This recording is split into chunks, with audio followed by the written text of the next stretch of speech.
Um roteador, né? Por que o roteador é ativo na rede? Porque ele tem uma função de definir, baseado, como está dito aqui, baseado em determinadas regras, ele escolhe como as coisas vão se comportar, como essa interação dele com a rede, tá? Ou dos outros componentes com a rede vai acontecer, baseado em determinadas regras. Por exemplo, um roteador, quando chega uma determinada informação nele, baseado em regras que estão dentro dele, configuradas nele, ele vai saber se aquela informação é para ir para frente ou não é. Ou seja, é para ser reencaminhada na rede ou não é. Se é para ser encaminhada na rede para o lado A ou para o lado B, para o segmento da rede A ou para o segmento da rede B. Então, ele tem, vamos dizer assim, esses elementos ativos são os que têm aspas, e aspas mesmo, aspas desse tamanho, inteligência. Mas eu coloquei aspas deste tamanho, tá? Mas eles têm um nível de inteligência capaz de ser, para poder serem chamados de ativos, tá certo? Ok? Mas existem também os passivos, como você pode acompanhar aqui no slide, que, por outro lado, são dispositivos que não possuem qualquer tipo de processamento, certo? Portanto, eles são aqueles sem, aspas de novo, sem inteligência. Professor Evandro, um exemplo disso.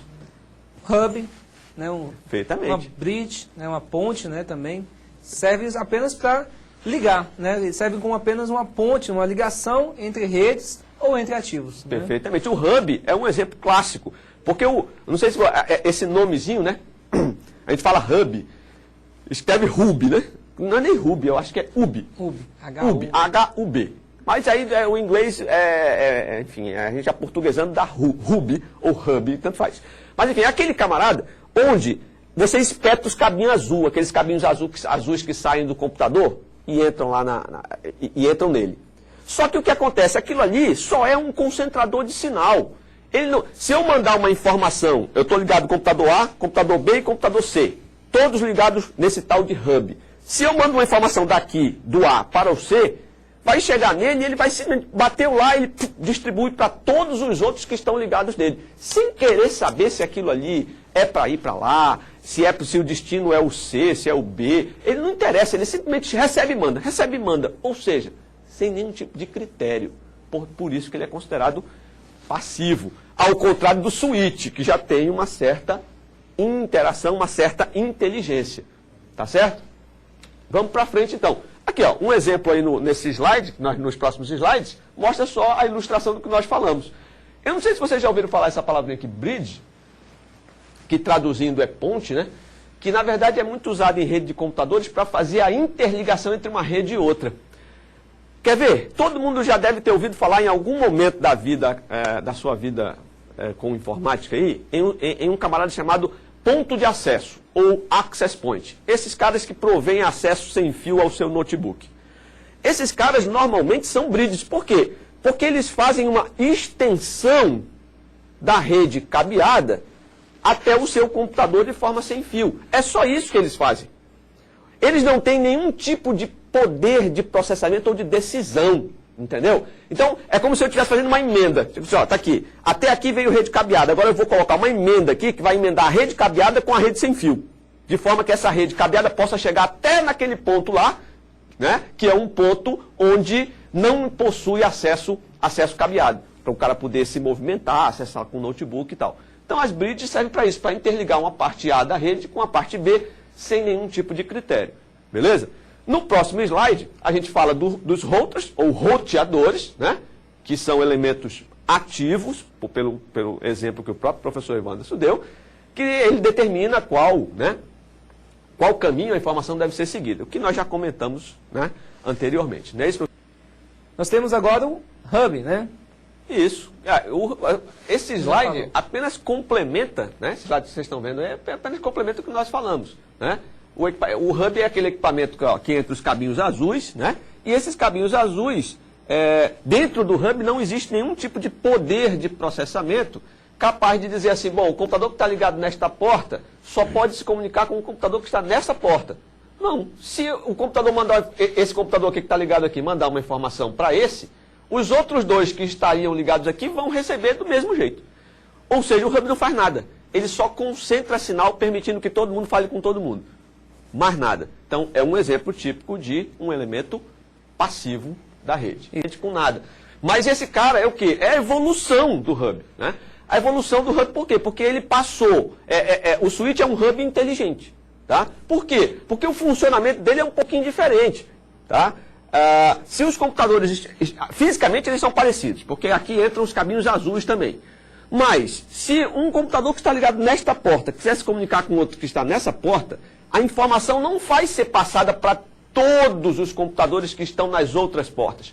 Dentro dele, há um software que gerencia essa informação antes dela ser mandada para frente. Então, verifica-se lá, para onde vai, qual é o destino dessa informação aqui? É para a placa de rede que está ligada aqui. Aí sim, ó, ele já começa a guardar o endereço da placa de rede de cada um computador que está ligado com ele. De forma que, quando a informação chega aqui, ele já endereça. A gente pode até dizer, eu vou elocubrar aqui um pouquinho. Vou elocubrar, e você, assim, procure para ver se faz sentido o que eu vou dizer. Assim, até nas próximas aulas você procure refletir. Eu diria que um switch, ele pode ser caracterizado como um roteador de camada 2. Será que faz sentido isso, professor? Um roteador de camada 2? Entenda. Você pode até dizer assim, pô, o Cláudio endoidou o cabeção porque eu não sei nem o que é camada 2 e tal. Mas você vai saber. Grava isso, anota no teu caderno aí, abre uma folha e anota. Switch é um roteador de camada 2. Aí coloca lá, Cláudio Monteiro. E aí depois a gente vai discutir lá no fórum, quando a gente chegar lá na camada 2 e tal, para saber se essa minha informação é válida, é verdadeira ou não é.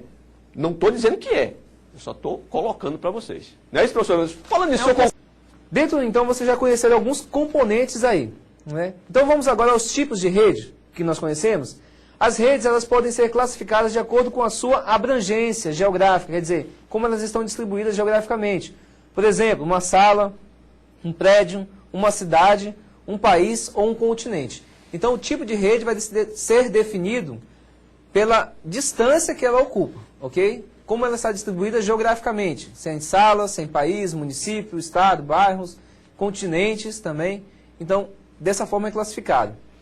Os tipos de redes mais conhecidos, primeiro aí, é a LAN, é a Local Area Network. Elas são redes de comunicação utilizadas para interligar equipamentos com a capacidade de atuação em uma área de no máximo 10 km de distância. Bom, então aí nós temos o primeiro tipo de rede conhecido, que é a LAN, é uma rede local. Ela é definida que ela deve ocupar no máximo 10 km. Passou de 10 km já entra uma outra classificação. Então, você pode ter uma rede aqui no seu prédio e no prédio ao lado, interligadas umas com a outra, uma com a outra você tem uma rede local. O que caracteriza uma rede local, na verdade, é o quê? É como ela está distribuída, né? Se ela está distribuída num ambiente onde você pode facilmente sair do ponto A e ir ao ponto B andando, né? Sem precisar, por exemplo, você pode até colocar sem precisar, por exemplo, pegar um veículo automotor ou não, né? Ou uma bicicleta para poder chegar no outro lado, lá do ponto B. Se isso acontecer de forma prática e de forma até parodiana, né? Você pode caracterizar esse tipo de rede como uma rede local, né? Isso.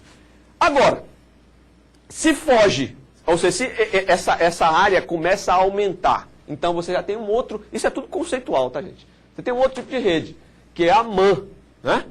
Que é Metropolitan Area Network. De novo, o tal do inglês, mas é rede de área metropolitana. Ou seja, saiu daquele negócio, você precisa pegar um táxi para ir lá no ponto B, precisa pegar uma bicicleta, uma moto, então significa dizer que a sua área, a sua rede já não tem mais uma abrangência local. Ela vai começar a ter uma abrangência que a gente chama de metropolitana, ou seja, vai estar cobrindo uma área dentro de uma cidade, um bairro, né, ou um bairro de uma cidade, ou vários bairros de uma cidade. Um exemplo que a gente pode ter de uma rede dessa, normalmente, é uma rede, por exemplo, de fibra ótica, né? Uma rede